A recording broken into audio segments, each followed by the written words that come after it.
שלום, אז היי יעל והי רוני, אני ממש שמחה להיות פה שוב ולראיין את רוני, והיום אנחנו נדבר בנושא הלוגותרפיה.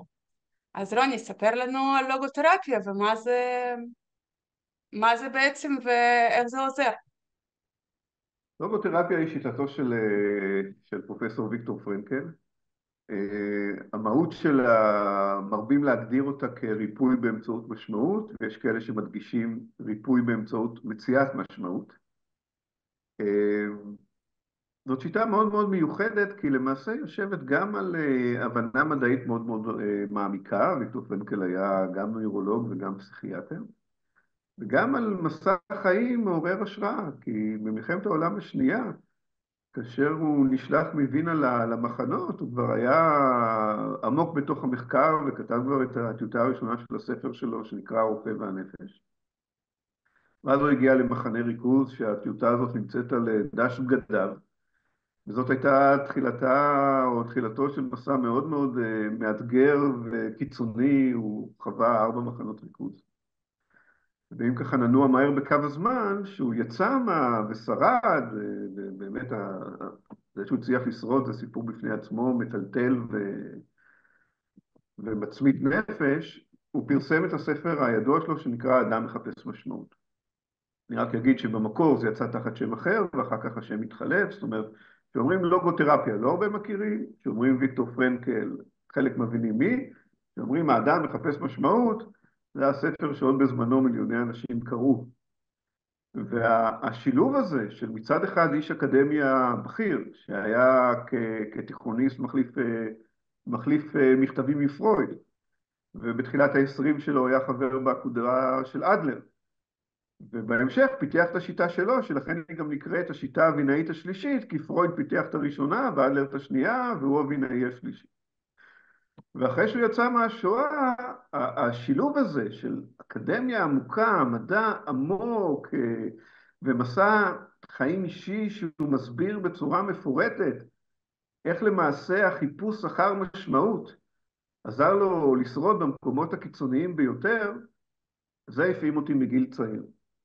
ובמסע האישי שלי בחיים, כאדם לומד וחוקר וסקרן, הגעתי לזה בשלב מסוים, במקום שאני באמת רוצה לחקור את זה יותר לעומק. ונכנסתי ללימודים המתקדמים של הלוגותרפיה, ושמי, זה פשוט נושא מפעים. זאת אומרת, זה לא רק להגיד, אני מחפש את המשמעות בחיים, אוקיי? זה להכיר את התיאוריה, ולהכיר את המסע האישי שלו, ולהכיר את הדרכים שלו למלא ריק קיומי, שהוא כינה את זה כמגפה של שנות ה-20 בזמנו. אני חושב שזה גם המגפה של המאה ה-21 שלנו. של שנות אנשים, גם ה-20 חלקם, שלנו. כן, חלקם גם אנשים מצליחים ביותר חיים בתוך ריק קיומי חסר משמעות. אתה עובד, אתה מרוויח יפה, אתה מבלה, אתה עושה דברים. לא כולם מזהים משמעות עמוקה בעבודה שלהם, אם נהיה רגע כנים. וזה היה בתוך מסע אישי שלי, שנמשך, ונמשך גם היום, לחיים משמעותיים, לחיים בעלי ערך, ליצירתיות, לחוויות, לנקיטת עמדה. אני מזכיר את הדברים האלה כאלה 3 הערכים שוויקטור פרנקל הגדיר כערכים למציאת משמעות, ואני באמת מוצא בזה זהות. מה הפעולות היצירתיות שאתה עושה בחיים שמייחדות אותך? איזה חוויות מעניינות אתה עובר או פוגש יצירתיות של אחרים במסע שלך?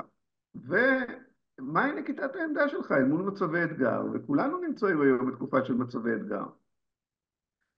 חלקנו מצבי אתגר אישיים מאוד, וכל המדינה שלנו בטלטלה. וכתבתי את העבודה המסכמת בלוגותרפיה ממש בתוך התקופה המטלטלת הזאת, והרגשתי שזה מחזיק אותי, הרגשתי שהצלילה לעומק, לספרים, מעבר לאדם מחפש משמעות, ויקטור פרנקל הוציא עוד 30 ומשהו ספרים, זה לא הספר היחידי שלו, כולל חזרה לרופא והנפש, הוא כתב את זה עוד לפני, וכולל הרבה ספרים, השאיפה למשמעות וכו'. והצלילה לספרים האלה, הרגשתי איך זה נותן לי עוגן, ואיך אני גם נמצא במעמקים, שזה ההגדרה של הפסיכולוגיה של פרויד, ואני גם נמצא בגבהים, שזה חלק מההגדרה של הלוגותרפיה, הפסיכולוגיה של הגבהים, ובסוגריים אני אגיד שזה משעשע, כי ויקטור פרנקל היה גם מטפס הרים, זה לא הרבה יודעים, אז אולי זה מתאים, ההגדרה הזאת של פסיכולוגיית הגבהים מתאימה לו. ולהיות במקום הזה של להרגיש שיש ריפוי בדבר הזה, זה לא סקרנות אינטלקטואלית גרדה, מה שנקרא, זה ממש, אני עברתי על אז תכנים, בכמה שניות, אני מאוד מתחברת בעצם למשמעות, ואין ספק, וגם במחקרים שדיברת עליהם, שזה מציל אנשים לגמרי.